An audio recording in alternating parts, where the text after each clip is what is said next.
What's the word, y'all? It's RRTheGod tapping in with y'all, man. This is the first episode of the Wave podcast. Man, if you've been following me for some time now, this is going to be a very special moment. If you haven't been following me and this is your first time being introduced to my podcast, I'm excited for you to be here. On this podcast, what we will be doing is diving deep with the greatest people in their field, people who are influential and paving the way, and people I feel like deserve more respect and just need their talent and work to be shown. And by the time y'all get finished with these podcasts, I want you to feel like you have a greater understanding and not only what they do, but why they do it and that person in general. So today we got a very special guest, man. This is my brother, Clark Bishop. He is a director, videographer, editor, man. He's worked with the best in the country, from athletes in the Olympics to artists in Michigan, such as Babyface Ray, Dej Loaf, Babyface E, Black Milk, and tons more. So this is Clark Bishop, my brother, man. Make some noise for this boy. Yeah. Thank you for having me. How you feeling, man? How life been treating you, bro? Life is good. I can't complain. It's been a journey, but it's something I love to do. I've been doing this for the past 7 years, so I ain't got no complaints, bro. I haven't had a job since 2018. That's an amazing feeling, man. Man, I can't complain, brother. That's what's up. That's what's up, man. So I'm about to I'm gonna take you back, man, because a lot of people don't know, where this all started, and that's kind of where we gonna start from. So I'm about to pull something up on the screen.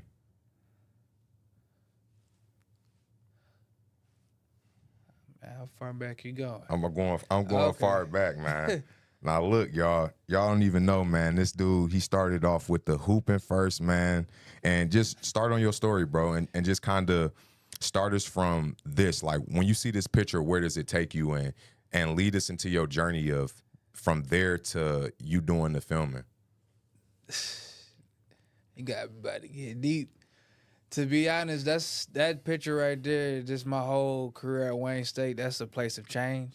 That's where I started to have the knee injuries in college, and I knew that, like, basketball is probably not going to be a professional sport I play and make money off of. My sophomore year, I started having knee problems. My junior year, I played with a bum knee. Then my senior year, I rehabbed it, got better, and then after 5 games, I tore my meniscus again.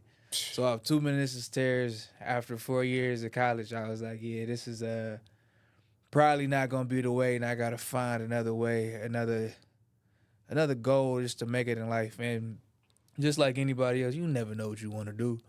But I was just talking to one of my homies the other day, and I had to thank him, like, hey, bro, thank you for letting me pick up your camera back in college. And I just wanted to see and feel how it was, because I always had, like, an interest of editing or video work.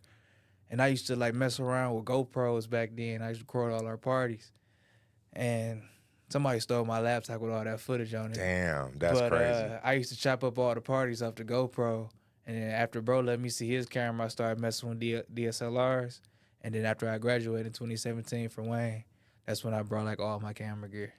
That's crazy how one thing can lead to another. Cause, man, I remember seeing you hoop back in the day. Like, that was, like, you was serious about that shit and you was great about it and you were great with it.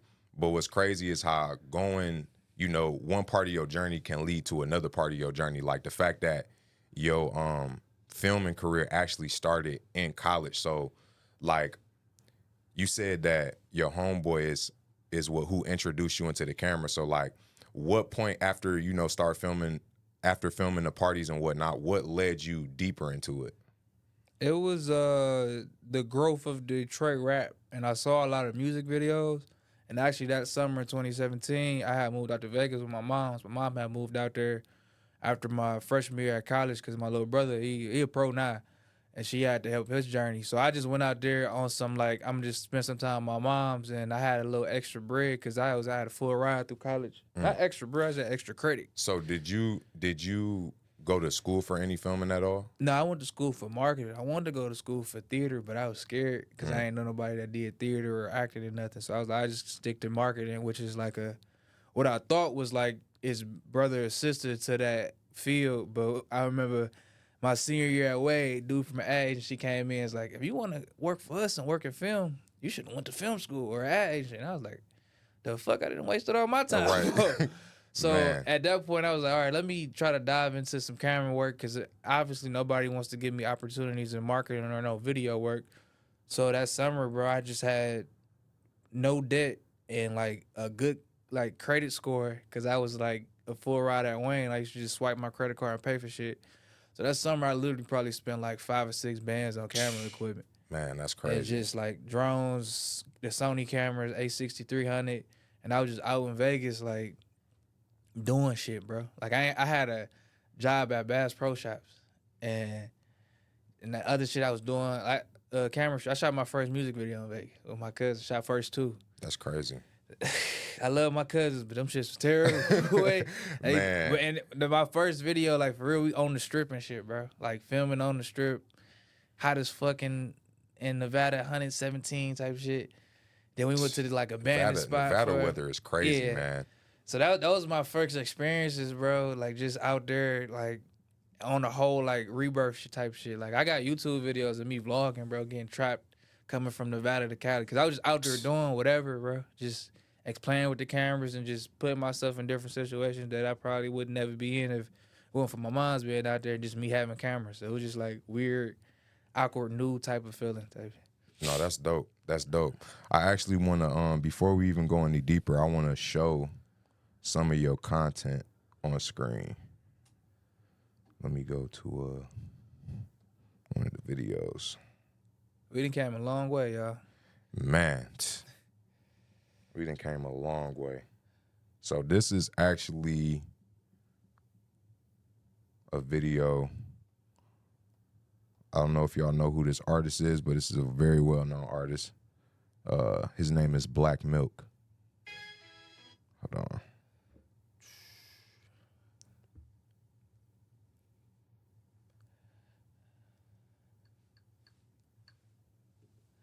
Black, don't send us the copyright, Black. Don't do it, Black.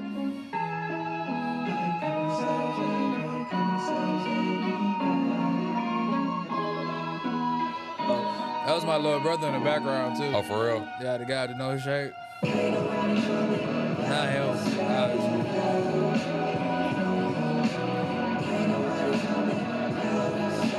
That's him right there. That was a little fun experience. That was a nice little teaser. So how did you end up,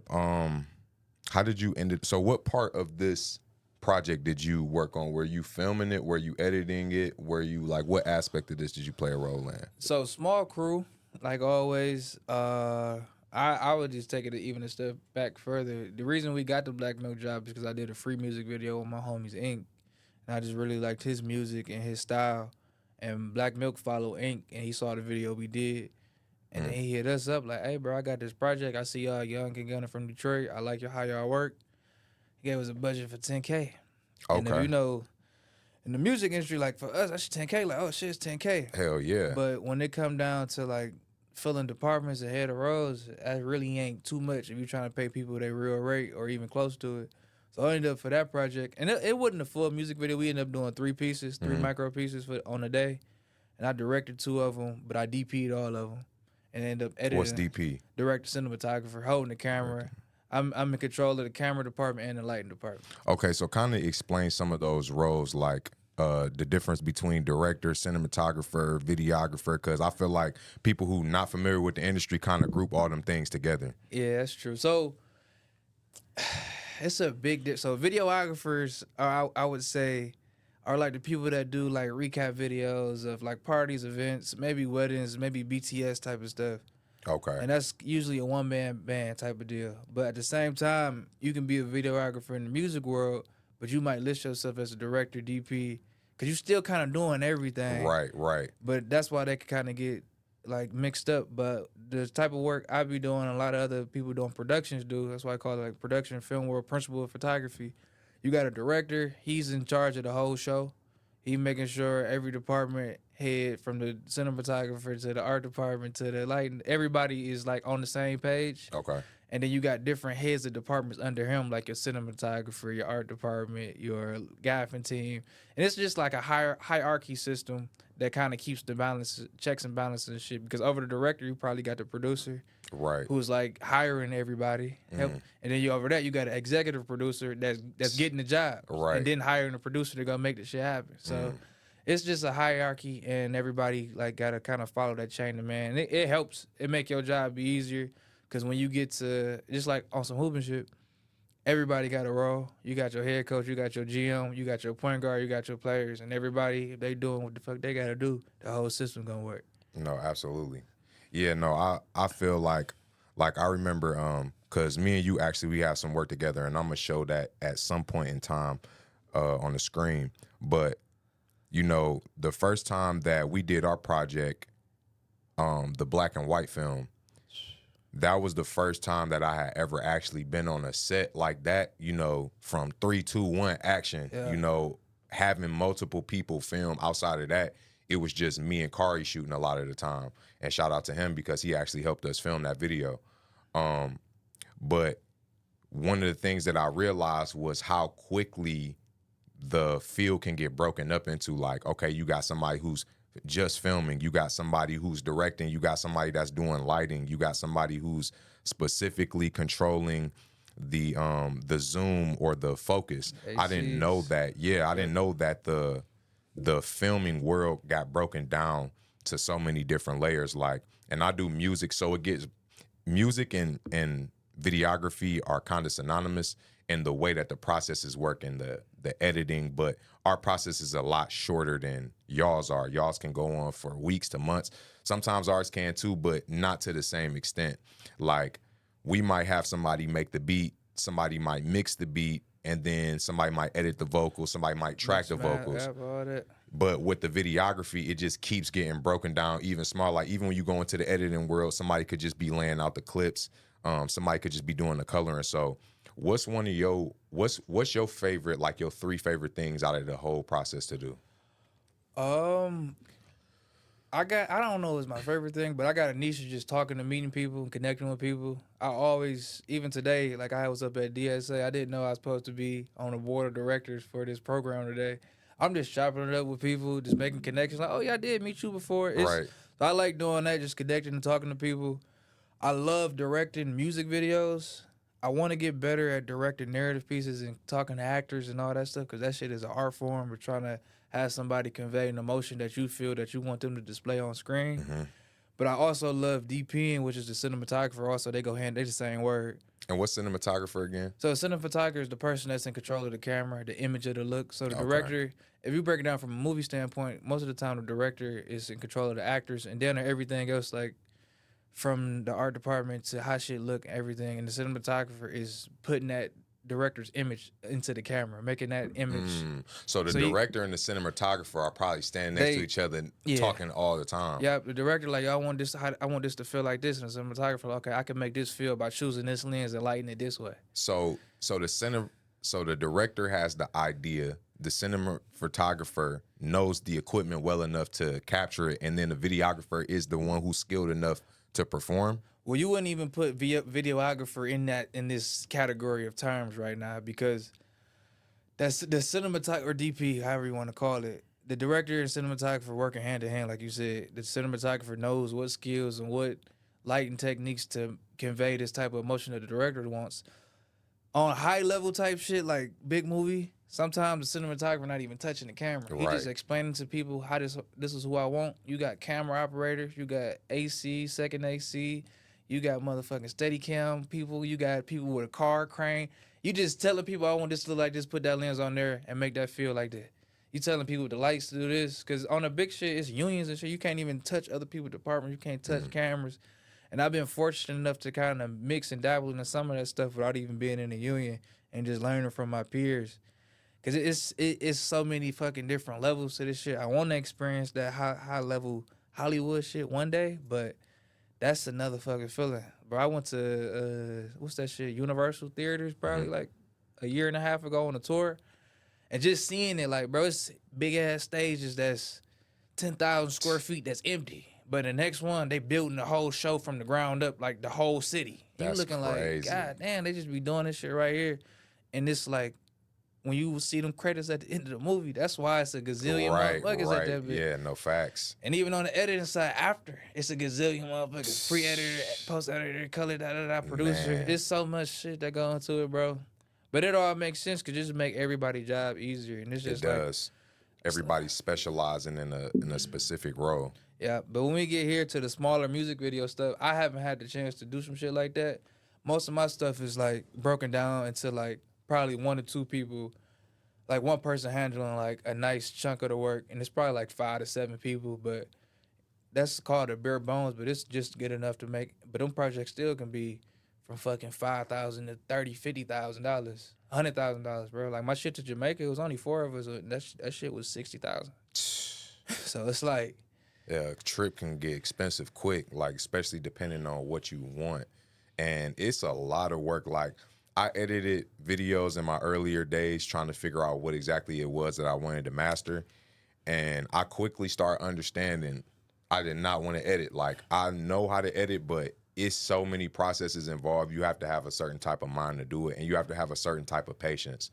And I'm weird though. My business partner said, "Man, I got this Kobe mentality, bro. I just be trying to get shit done, and I read like clockwork, bro. Like every 30 minutes, something else could be getting achieved, or every hour. So I be multitasking all day. Like I'm the type of person that wake up in the morning and put a load of laundry in the fucking washing machine, export a video, go wash the dishes, and then like do all that shit within an hour, but I know it only take 5 minutes to set up and let that shit execute. That's the type of person I be on. Bro, facts. And everybody not like that. And that's not. what kind of make me special. And I've been able to dibble and dab and direct and DP and also coloring. Those are like the 3 main things I do. But also EP because I own the fucking company, so I'm bringing on jobs. So I do those 4 jobs mainly. So like it's crazy just to be dibbling and dabbling and all that and still freelancing. Like this week, I shot a music video for GT. I colored a video for somebody else. I just went to a fucking board meeting for kids, and now I'm doing the podcast. And tomorrow, and like on Saturday, I got a DP commercial. So it's just it don't stop. It don't stop, but it's just like you gotta be almost like on some neurodivergent shit and being able to break your brain up into different parts and think, and still be in a relationship and pay bills. It's crazy. Take bro. time for yourself, man. It is crazy, but I'm having fun, so I can't complain, bro. It's like it's way better than working at Comerica. No slight to Comerica, I still bank with y'all, but I was out there going bored. It wasn't for you, man. That's how it be, man. Like it's crazy. You do really got to capitalize on your time, and until you can get to a certain point, like it's levels in the game. Once you reach this bracket, like that's another thing too. Like what was your transition? And after I ask this question, we're gonna show you another snippet of your content. But what was your transition from working with regular, I don't want to say regular artists because we'll say doing lower budget going to higher budget, because that's a hard transition not only for videographers but for anybody in any field, is being able to separate what type of clientele do I actually want. The transition is still kind of going. It's like different tiers of like what you think for what low budget is, but I would say me stop doing $200 and $300 music videos when I added my business partner. He came to be like, bro, how the fuck you only doing this for $250, $300? Man. He was like, bro, hell no. And like when we first started working together, we lost a lot of clients. Like everybody was like, bro, I can't Clark going bougie, da da da da. And it was still at the moment, he just told me, like, bro, these people really not your friends if they not willing to still be a homie or look out for you. You just told them, like, hey, bro, I can't do this no more. I'm trying to go to another place. And it was weird and it was scary not having work for a second because, like I told you, I haven't had a job since 18. But I think in that moment, I just made it work. I was doing a little, I can't think of the food shit, but I was delivering food and shit from people's houses, and I just made it work. But I only did that for like a year, and then I started bouncing back and getting jobs. No, facts. And it's like, even with doing that, because how long would it take you to edit, like, let's say a run and gun music video?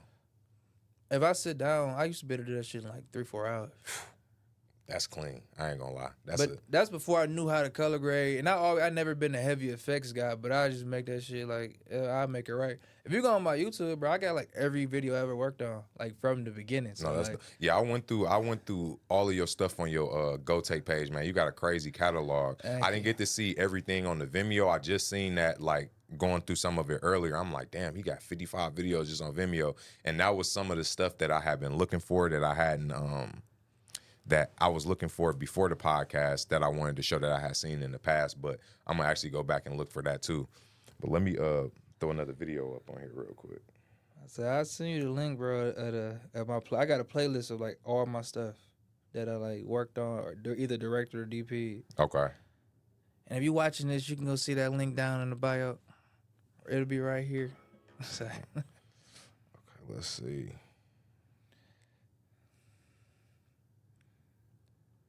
Why you looking? But just shout out to all the producers and directors that wanted to hire me as the DP this year. It's kind of been a pivotal year for me. Carmen, the producer, she be hiring me for everything. Director Diego, Stash House Kiefer, and now lately Cardiac Film. So if you know those names, those are top directors in the city. They've been reaching out to me to DP most of their stuff, or even color it. So it's like every week I got a job just reaching out for them. So it's crazy. It's crazy because in that time frame of like deciding, like, one, you got to realize that your value is greater than what anybody is trying to perceive it as. Like, only you can determine your value. In that moment of transition, that little period of you saying like, damn, for a minute I wasn't getting any clients. But it's also a certain demographic of people who don't want to pay for things unless it has a certain level price tag on it. Like, it's only certain it's certain people who don't want to buy clothes if it's not $1,500 a shirt. It's some people that feel like that. And with you raising your price, it puts you in a different bracket. It allows you to garner a different audience. And I feel like people associate a higher price with better quality, even though that isn't always the case. But we know that we can easily associate a lower price with worse quality than we can a higher quality. We can almost, I ain't gonna say we can almost assume, but we know that the odds are gonna weigh on this side more. Yeah. That's how business is, bro.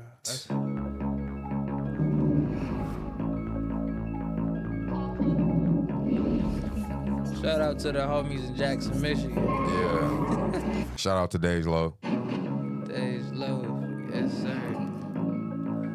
Don't flag us. I'm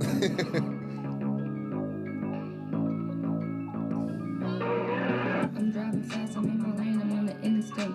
These bitches hate me cause they can never penetrate. I put the ice in the crazy thing, how shit be working out, bro. I never did a car rigging like shoot until like the week before. I was on a movie set with Icewear Vezo, and I had met this guy for DP guy, Dylan. Shout out to Dylan. And he had the whole car rigging system, and he taught me how to do it. Next week. The same day? Well, this was the week before. And then the next week, I get this job, and yo, Dylan, I need you, bro. Man, that's crazy how stuff work, bro. Quick, like, and I wasn't even supposed to be on that job, bro. On the Vezo job.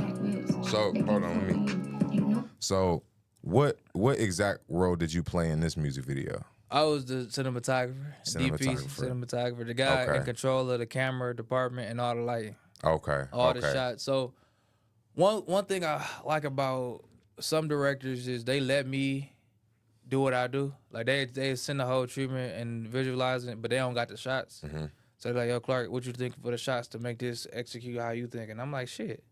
All right, bet. So I kind of get to tell my storytelling and my aspect of like how I want to tell this story in the music video through my lens. Almost like I'm a director. I'm the director of photography. Right. So I'm making these pictures. I get to choose the images. Unlike when I direct, I tell the DP like, yo, this is what I want. I already got it mapped out for the most part. I think this is how the image should follow. X, Y, like ABC, this is how we gonna do it. I give a little lenient because I want them to still have a creative touch. But for him, he like let me choose and like feel like how I want to do it. That's what's up. How do you feel like that play a role into your creativity? It gives me that, it scratches that itch because one thing I'm about to start diving into is some narrative work. I found some directors that actually like really care about the craft and their storytelling, and and DP in a feature film is almost like shooting a music video. because the director wants to work with the actors and they want to make sure everything else is good. And for most of the time, they let the DPs pick out the shots of how the story is going to align. And I think that's going to be a great feeling because it's almost like shooting a music video because I'm not worrying about the song. I'm not worried about what they say. I'm just putting the camera into place how he want me to like interpolate their feelings and shit. So Facts. Okay, so when you say cinematographer and hold on, what happened to the sound? they said that flag is coming. Man, they forget flagging us already. Hold on. Let's see. They like calm down, Deja. We got one more coming out too. Okay. All right, so now when you say your vision, like, so for example, these shots right here, like you basically telling the cameraman, all right, we gonna zoom it in here, or we gonna do an overhead view of the spin. Okay. Yep, so like he sent the treatment, I'm like, bro, I'll write out a shot list, but these are the shots we need to get to make this happen. And for music videos, sometimes it's easy. I always like to like keep myself, I like to draw a box and then just like sometimes go outside the box. As long as I got a structure of how I want to do it, we can fuck around on set and figure it out. So it ain't too crazy. Like I know I wanted to get the car shots back and forth. I know I wanted to get a performance of her in the car. I wanted to get a drone shot with the circles going around. And like, for the most part, we executed that shit. No, facts. It wasn't too much deviate. I can't even talk right now. I'm tired. Too much different shots that wasn't on the shot list that we got, because I kind of already mapped it out. It was like one of them shits like, all right, performance, wide close. Performance, like wide close here, wide close over there, car shot, B-roll. And it was really simple. Like if you look at it. So what does a budget for a video like this look like? Ooh, can we talk about budget? I'd be transparent. Now you don't gotta say exact if you want to give a range or. I love being. That's why I love podcast. Like if it's like I don't be caring, bro. Like people need to know. Cause people come to me like, bro, this bitch is like 30,000. I will say the number, but the budget wasn't too crazy, bro. It was like, it wasn't more than the Black Milk budget. I would say that. Okay. If you was listening, you'd be paying attention. No, facts. And on top of that, I would say we got the location and all the extras for free. Okay. Because it was already set up a play, and they said y'all can film here for free. Oh, that's legit. So. Was that Druzy in the back? Yeah, Druzy and now you ought to maybe forget his name. Druzy and what's bro? Damn, he's partner. I can't even think his name. Man, I seen him. Hoodie, I'm like Hoodie. Druzy and Hoodie, they be there at every like shoot. That's they be crazy. supporting like a I know Druzy through Maggie Bands. Meg, yep. Yeah, that's crazy. My cousin, so, I'm hip. That shit crazy. We was all at the family reunion like last year. That's how wild. I met them all the first time. No, facts. Druzy and Hoodie. Ain't time. The time. We had all performed at Backwoods. Let me see. Hold on. Okay. No facts. Me and Maggie Bands got a video together too. Straight? Yeah, I had to show love. Got to. What was I about to say? So that video is a little bit different from. I feel like that video is a little bit different from your other style of videos. So that's when I'm the cinematographer on it. That's right. Not my direction, and that's not what I'm my artist. But I still probably would have loved to direct a video like that. I probably would've did something a little different. It was like all up to me. Like this more so like that video came out how. Like I can't say because I haven't seen the treatment, but I felt like that video executed the treatment and what it was. Like that was like one of them chill music videos. But what I like about your style of artistry when it comes to videography and just directing period is the minimalist aspect to it. Like I've always been a person that's been about being simple and less is more, because I believe that simplicity is the highest form of complexity. You've been reading my bio. You feel me? So, and we're going to go to this. This is actually somebody who I became a fan of looking through your content is Ethan Mark. Shout out, I was with Ethan today. He had straight a photo up? shoot at the studio. Oh, that's what's up. I actually reached out to him before the podcast to see if we could use some of his content in the video. So he said, yeah, so shout out to him. But yeah, we're gonna show off his video. I feel like he has a great artistry and a great vision for how he wants to display his artistry. And I feel like y'all work together good and execute that well. And you know, I don't know what the budget is on the music video, but even with the work that we've done, like I've seen you shoot at least 10, 20 plus videos in the same room and it never looks the same. That's crazy to me. And that goes to show that when it comes to videography, that it's not about what you see, it's about what you don't see, you know? And the quality of the camera and the type of cameras and stuff that you use, it just gives it a look, and you really know how to capture it. So let me show this video. Or you got something you want to say? I'll talk to you about the budget and everything and the transparency of cameras and all that. Okay. The only thing I say is the found footage is a random girl on YouTube. I wondered that. I wondered that watching, like, how did he get, and y'all gotta really pay attention, because this video get really deep, and I didn't really catch it the first time that I watched it, but you gotta really follow along. When he performed this live, this is like his ending. His ending? This is what he go out to. Like, this shit look like some movie shit, don't it? This shit look like some movie shit.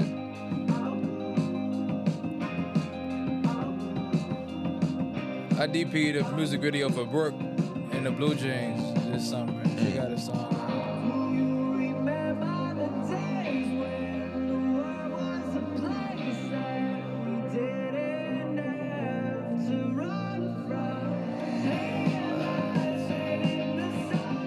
One thing that I really like about you and his work, I can tell that he has a lot of role into what is going on as well, like his vision into it. You think? I would have thought so. I'm not gonna lie to you. I would have thought so. It'd be going back and forth. Sometimes he got ideas, sometimes he don't got shit. And we just be at the crib talking about shit. You know, that's crazy because that's the best type of relationship I feel like you can have with your videographer or your director, is when you can just let them do what they need to do. Because as an artist, your strength is your ear. So, like, you don't really see what this could be. I forgot who came up to it. Probably me. If you watching this, Ethan, I came up with it. This is crazy. Videos like this make you go back and listen to the song again. Like, hold on. Yeah, now that I watch it with the old tape, I wish we would have put like a little boy right there next to him, like he been plotting on her ass his whole life. That'd have been so crazy. So, like, I'm not gonna lie. Like, if we would have showed the other friends around, like they been friends since childhood and they just been plotting on her. Wow. Like, a little more emphasis on the friends. That would have like. That's my directors. Like, I be going back and seeing shit. I'm like, bro, I gotta tighten up just a little bit more. Cause even on some other Ethan stuff, we had like one of my favorite ones, Anyone But Alone. It was like about a kid dying and the parent killing himself because his kids. I wish I would have put more detail into like the art on the refrigerator, like little kid stuff. Just to be like, foreshadowing stuff. It just like he lost his kid, like, cause at the end of the day, I like to paint pictures and you can see everything, like in that still. You be like, damn, he had the drawing on the kid. He like the mama shoes is right there, and that's why I was like, the director is really in control of all that shit. Like when it comes down to it, if you don't have a good team like an art department and all that. Like, we most of the time don't. It's just me as a director, and we got the basic roles. The director needs to be in control of, like, controlling the set and making sure everything it is how it is. That's why it's nice when you got budget, you can just think about the little shit and, like, be able to tell that story fucking all the way. Like, or not having to think about it, have somebody else think like, about it. This is what I want. And they be like, cause when you got other people think about that shit, they be like, I think this is a cool idea. You be like, hell yeah, I ain't think about that. Thank you. So the art department is the people who putting in a little foreshadow stuff, putting a picture on the refrigerator, maybe drawing something or tearing something up to make it look good. On a movie type, the motherfucking director top, and you got your DP, and you got your art department. Cause they the motherfuckers that's building this whole setup. You're right. They the ones right. that's making all this shit feel good. You know, they them the DP. They talking about the light and how that shit gonna feel. That they mean you want the red couch or the green couch type shit. Like it's like so all that just it play, bro. It's like what's in front of the camera. And you said something about that budget. A lot of me and Ethan videos. Sorry, I'm putting money out here, Ethan, but they range from like 4,000 and under. So some of them be like 1.5, some of them be 2. I think that one was like closer to 4 because we had to hire all the actors. people, yeah. We ended up getting a location out with the fire shit. And I think it was a reshoot too. Like we had to do another day. We had to come back the next day because it got rained out that first day. I don't think we had to pay the liquor store people, but we had like it was still a small crew. Me as a director, Gabe as a producer, Jamel was doing BTS. I had one AC that was pulling focus and shit. And just crafting your food and feeding all them people that came out. Like at that fire shit, we had to feed all them. See, I mean, and when you think about it, like, that's not that bad when you factor in all of the things that you got to do, the space that you taking up. The lenses and shit, we had to get lenses. Yeah, that's why I look like that. We got those are some like $50,000 lenses. My boy let us get them for the low, but those was standard speeds, which is like one of the top vintage lenses you could get. No, facts. Yeah, like something to be able to do something on that level for that budget, that's almost like a mini movie. You know what I'm saying? A couple thousand more, we could have had a short film for real. Yeah. And that's foreshadowing. Me and Ethan, our next project is gonna be a mini movie. No, that's dope. Yeah, like I feel like those type of things need to be talked about more now too, simply because we enter in an age of like where the artist is able to do more on their own, not having to have an industry. So like people might have thought that was a $30,000 music video, $40,000 music video. Easily can. Well, a lot of people in the industry, like in my position, we always take our budgets, whether they 2 to 5,000. We always try to make them bitches look triple. Like whatever we could do, get some lenses, get the location, but be precise about your shots and how this motherfucker color graded, and try to make this look like 50,000. That's why niggas the Dave's video, they like, damn, that bitch crazy. That is crazy, bro. So it's like it's perception, bro. And then however good your team is, you can make some shit happen.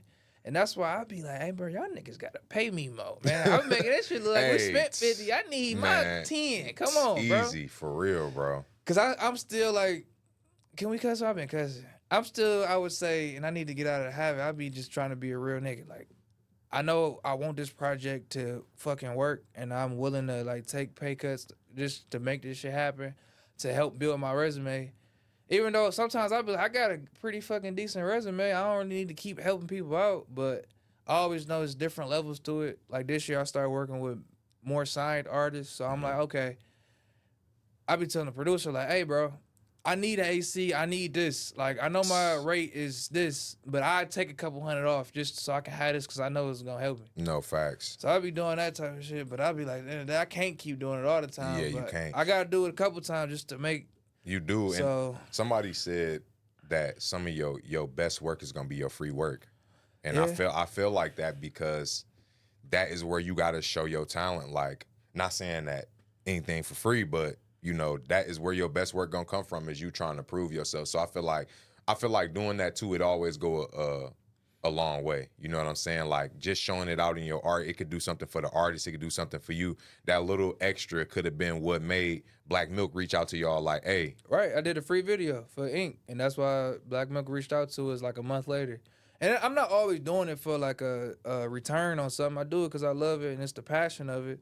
And like Ink was an up-and-coming artist working with one of my close homies, not Jamel. And I heard the song. I'm like, yo, I got a crazy idea for this, bro. And we ended up finding all the locations for free. We shot on my FX30 with regular photo lenses.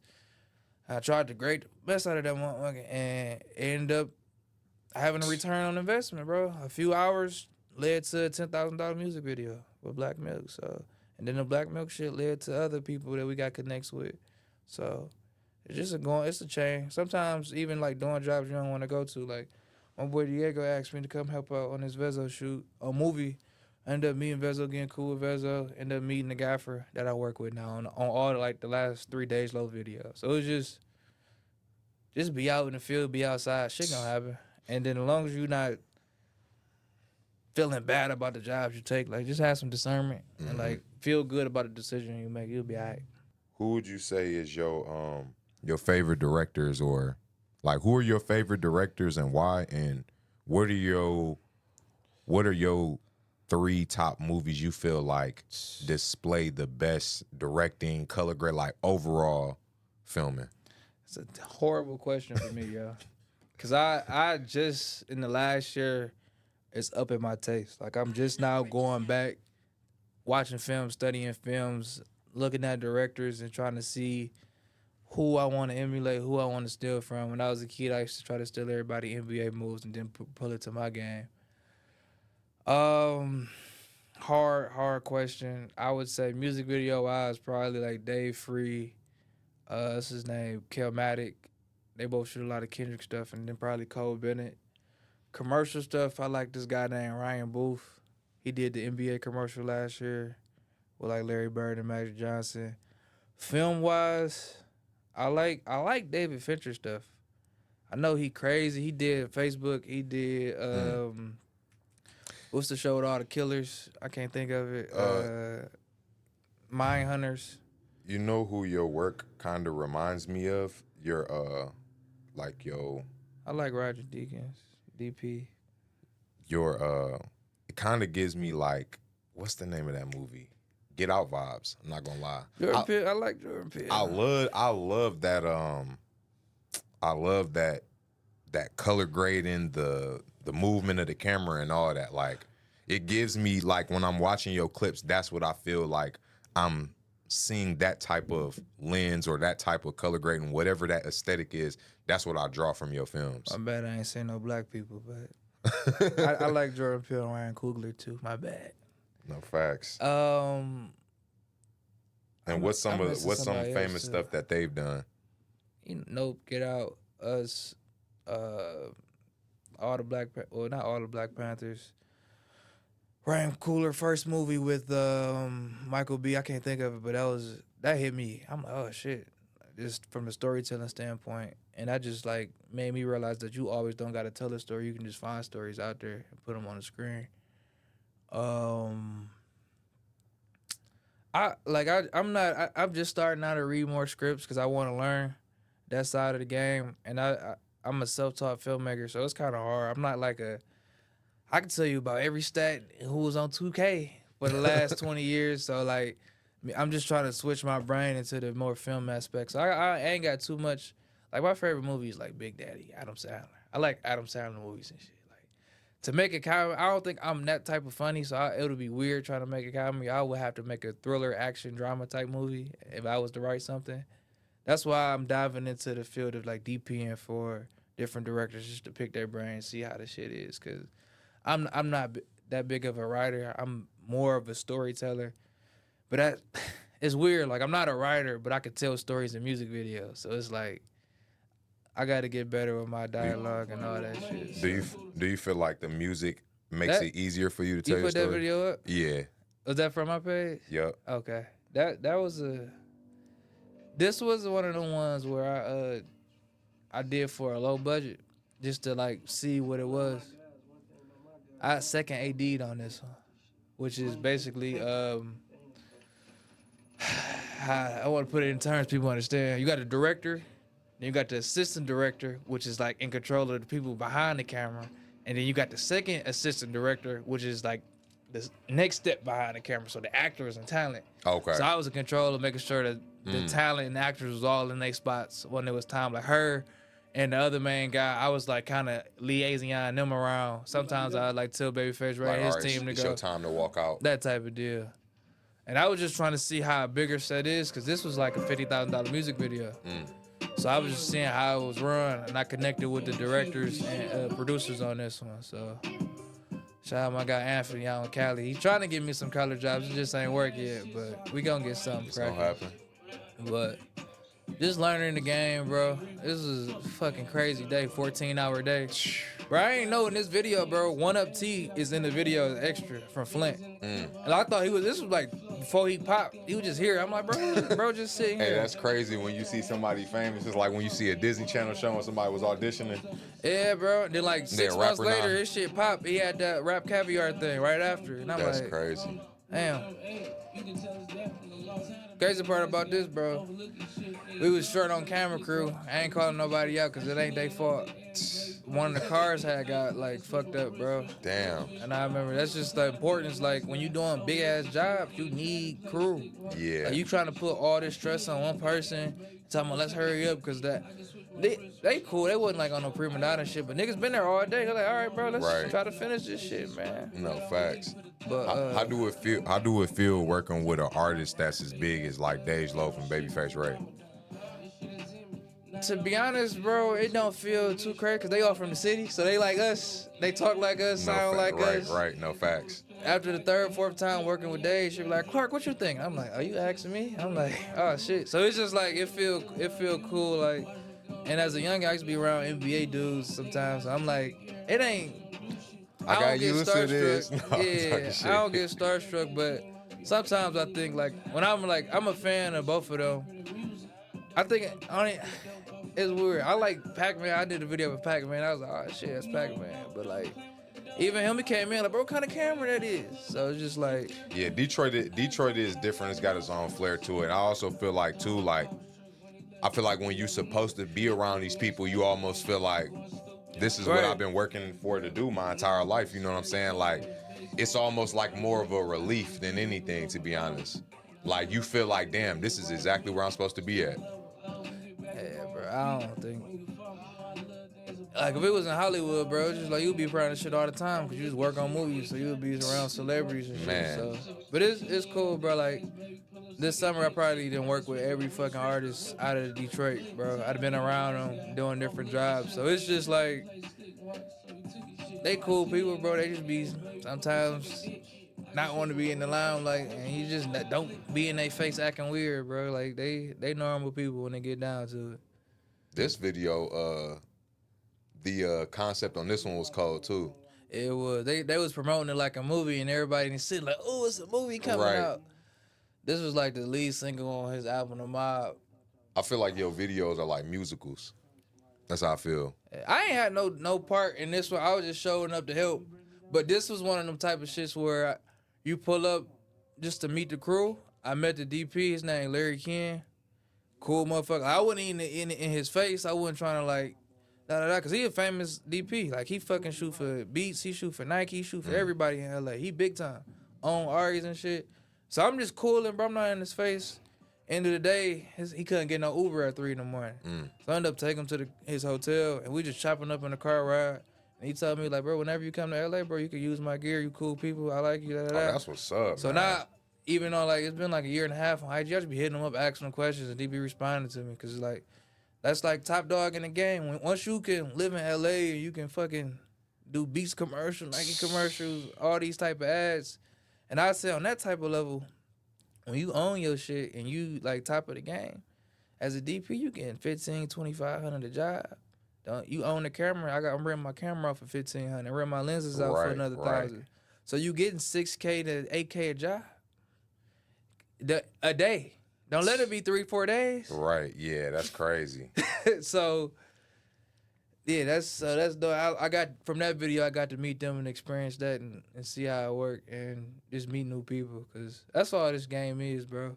Like, once you at a certain level, it don't matter what camera got, how good you are. It's about who you know, and like, can people fucking vibe with you on set, work with you on set. Ethan, Mark, and Ink is 2 artists of me going through your page and actually fucking with, like, okay, I fuck with these dudes. He kind of give me, I think like, Ethan produced this too. He did? Yeah, oh wow. He or like mixed it. He can be producing his own shit, but yeah, I think he mixed. That's what I seen at the bottom of the video. But he kind of remind me of myself a little bit as far as like his approach to music, like as far as his sound and whatnot. Like at the end of the video, how he was showing what he was doing, type shit. I fuck with it. Don't freeze on us. But no, I love the minimalist aspect. Like, you can achieve so much by doing so little. You know what I'm saying? Facts. All free locations. Camera I own, lens I own. Just colored the fuck out this bitch and came up with a decent concept. I think the only thing we really spent on is this is me walking into the video, but it's Gabe voice. My man, what the fuck you got on?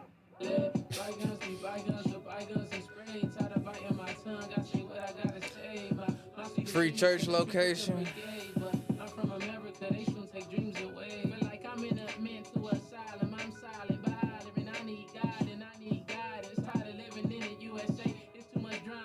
This is a small crew, bro. I'm director, editor, colorist. Gabe was producer, but Gabe was also help holding the light.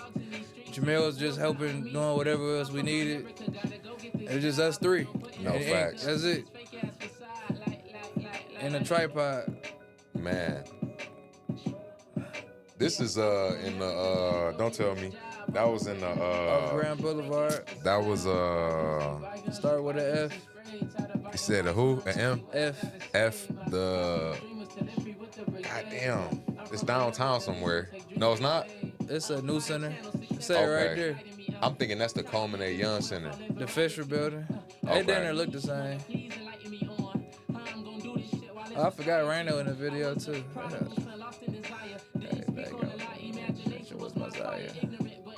Feel like I'm watching Vivo right now. Bro, we was in that elevator, bro.